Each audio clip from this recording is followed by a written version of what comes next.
Hello दोस्तों, Hasan एजुटेक Hindi channel में आप सभी का स्वागत है। 10वीं क्लास के मैथ के प्रश्नावली 3.1 के दूसरा क्वेश्चन है।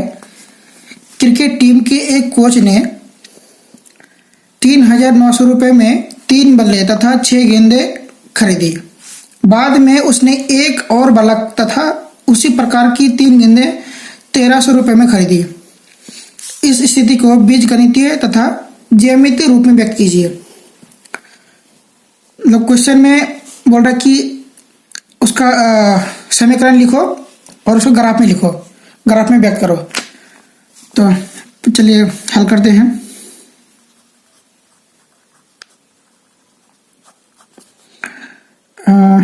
हल में क्या है, पहले इसमें 2 पार्ट है। मतलब यहाँ तक, यहाँ से यहाँ तक एक समीकरण के लिए बोल रहा है, यहाँ से यहाँ तक दूसरे समीकरण को बोल रहा है, यहाँ से लेकर यहाँ से लेकर यहाँ तक दूसरे समीकरण के लिए बोल रहा है। तो पहले समीकरण में क्या बोल रहा है कि तीन बल्ले तथा 6 गेंद खरीदे। कितने रुपए में? 3900 रुपये में। 3900 रुपये में तीन बैट खरीदे, 3 बल्ला खरीदे और 6 गेंद खरीदे। तो हमें एक बैट का, एक बल्ले का और एक गेंद का हमको क्या बोलते हैं, कीमत मानना पड़ेगा। तो मान लेते हैं, माना कि क्या मानेंगे, एक बल्ले की कीमत, माना कि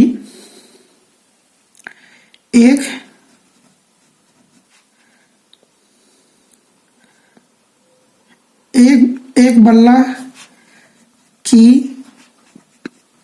कीमत बराबर क्या है, x रुपए है, x रुपये मान लिए।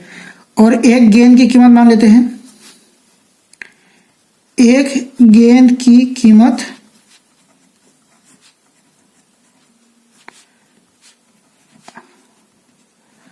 y रुपया है, y रुपया है ना। तो प्रश्न के अनुसार क्या लिख देंगे, प्रश्नानुसार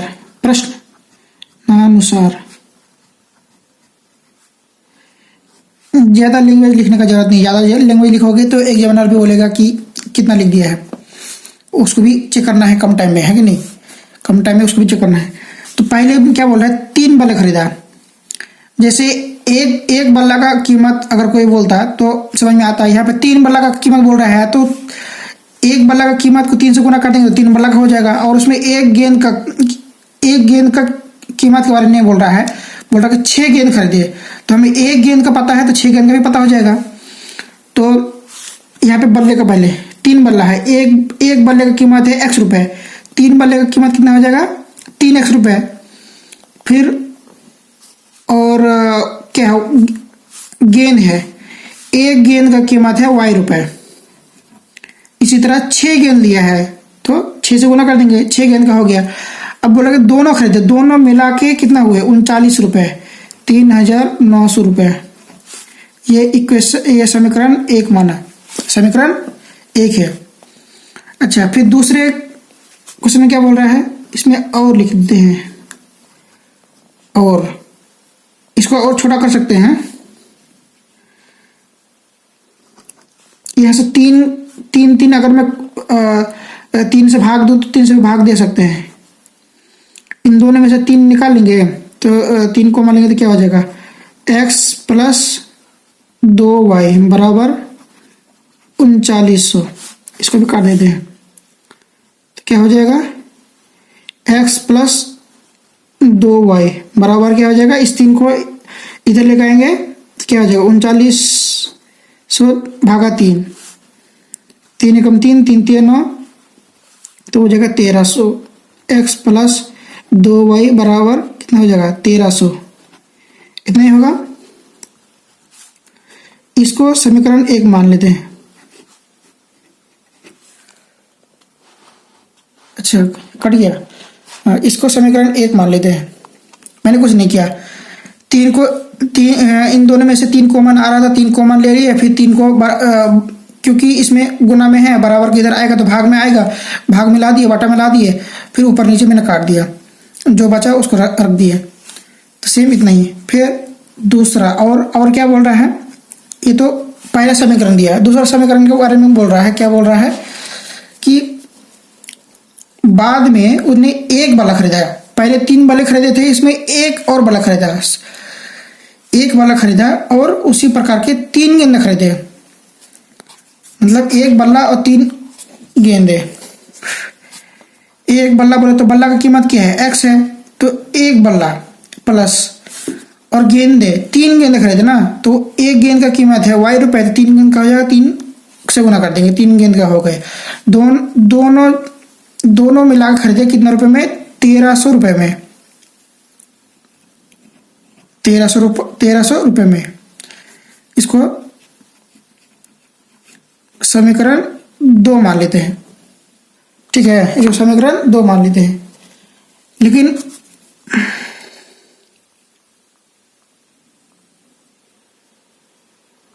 हाँ, तो ये मेरा हो ये तो एक इक्वेशन, 2 इक्वेशन, 2 इक्वेशन हो गए।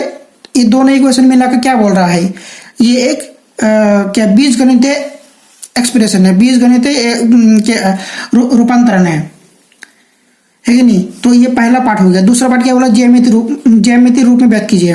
तो लिख सकते हैं दूसरा भाग, या फिर ज्यामितीय रूप के लिए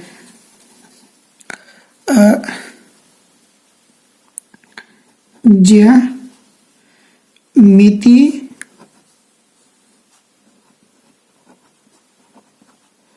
रूप के लिए, ज्यामितीय रूप के लिए क्या है, हमें 2 इक्वेशन पता है।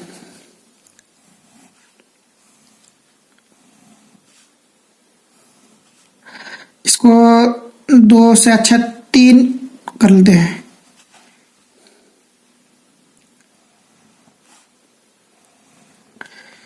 ये क्या हम बिंदु देगा, कोई हमें क्या देगा, बिंदु देगा, कोई ए बिंदु देगा, कोई बी बिंदु देगा। इसमें x लेते हैं और y लेते हैं। तो हम इसी तरह दो इक्वेशन है, 2 ऐसे टेबल बनाएंगे। पहला टेबल में इस टेबल में क्या करेंगे, समीकरण 1 को लेते। समीकरण 1 में क्या है, x प्लस 2y बराबर कितना है, 1300। एक बार क्या करेंगे, x बराबर 0 रखेंगे, उसके करस्पॉन्डिंग y कितना आ रहा है वो लिख लेंगे।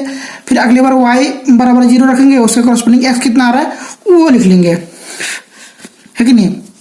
तो x बराबर 0 रखने पर x बराबर कुछ और भी रख सकते हैं, कुछ और भी मान सकते हैं, तो उसके करस्पॉन्डिंग y कितना आ रहा है वो निकालना होगा।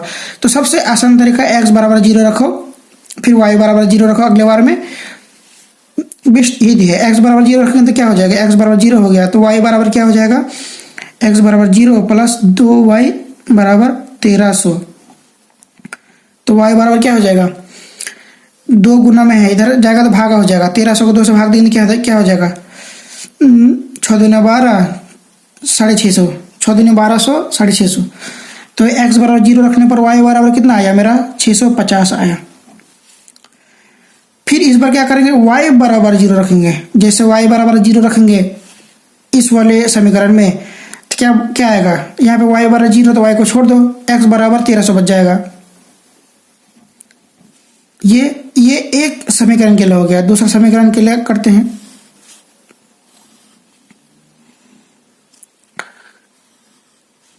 सेम ऐसे 3 लाइन ना करके 2 लाइन में कर सकते हो। तो यहाँ पे बिंदु मिलेगा हमें, इसको x लेते हैं, ये y लेते हैं, कोई हमें इसको c मान लेते हैं, इसको d मान लेते हैं। x बराबर 0 रखेंगे। पहले तो इक्वेशन लेते हैं, ये तो पहला समीकरण ले लिए थे। दूसरा समीकरण क्या है, x प्लस 3y बराबर 1300। तो x बराबर इसमें 0 रखेंगे तो y बराबर कितना आएगा, चले देखते हैं।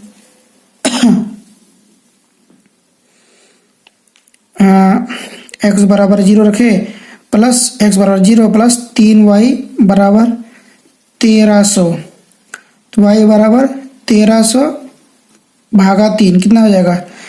3 चौके 12, 3 चौके 12, फिर 10, 3 3 9, फिर 3 3 9, 10.3, यानी कि कितना आएगा? y बराबर आएगा मेरा 433.3, 433.3 आएगा। फिर अगले बार क्या करेंगे? y बराबर 0 रखेंगे, y बराबर 0 रखेंगे। जैसे y बराबर 0 रखेंगे तो x बराबर हमको मिल जाएगा वही 1300।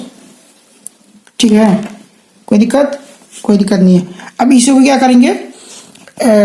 ग्राफ में एक्सप्रेस करेंगे।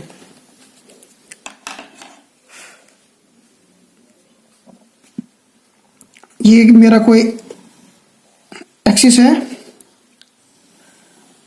ये मेरा कोई एक्सिस है, ये मेरा एक्स कक्ष है, कक्ष बोलो या फिर एक्सिस बोलो, और ये मेरा क्या है? वाई कक्ष है, वाई एक्सिस बोलो या कक्ष बोलो, एक ही बात है।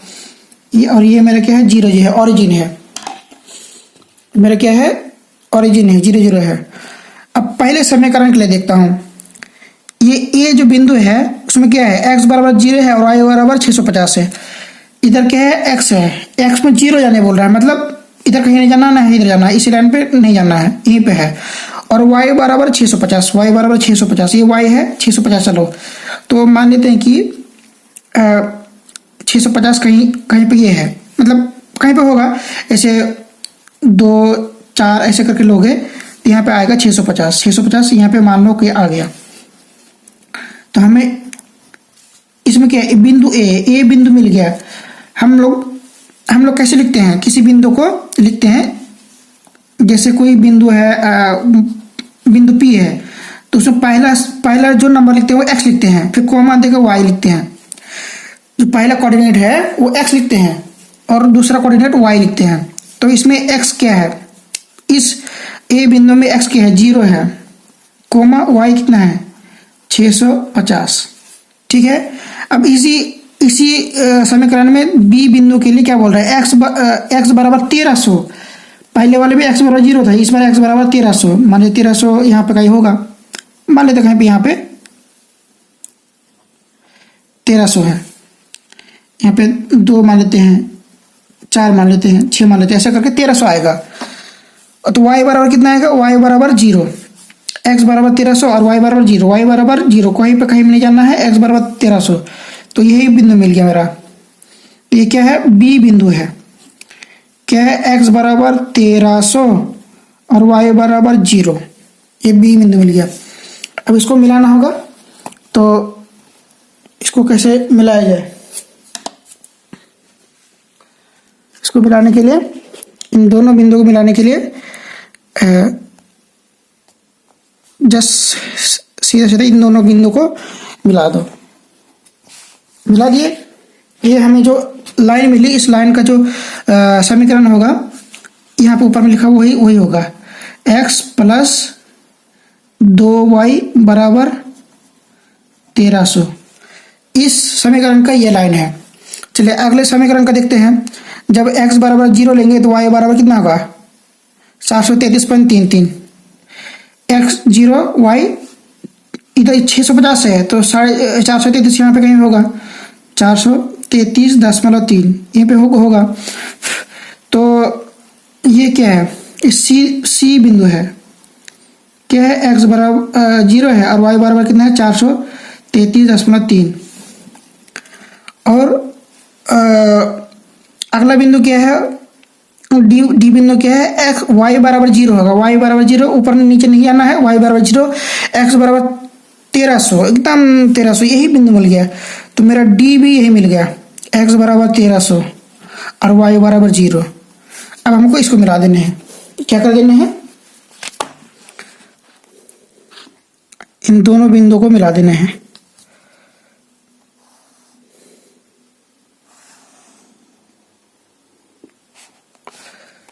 इन दोनों बिंदु को मिला दिए तो ये मेरा जो लाइन है, ये जो मेरा रेखा है, इस रेखा का इक्वेशन क्या है? समीकरण क्या है? x plus 3y, x plus 3y बराबर 1300 हो गया। यही मेरा हो गया ज्यामितीय रूप से व्यक्त करना। तो आप लोग को ऐसे ही करना है, एग्जाम में भी ऐसे करना है। एग्जाम में तो आप लोग का ग्राफ या तो ले जाने देगा, नहीं तो वो लोग खुद ही देगा। तो चलिए, आप लोग को समझ में आ गया होगा। समझ में आ गया तो पहले आप लोग से नोट कर लीजिए, यहाँ से पहले वीडियो को पॉज कर लीजिए और इसे नोट कर लीजिए। चलिए, पॉज कर लिए होंगे, नोट कर लिए होंगे। फिर बाकी के इतना भी फिर से वीडियो को पॉज करके नोट कर लीजिए। नोट कर लिए होंगे, समझ में आ गया होगा। अगर समझ में आ गया तो मेरे चैनल को सब्सक्राइब कर दीजिए, वीडियो को लाइक कर दीजिए। तो चलिए, आज यहीं तक रहने देते हैं। जय हिंद।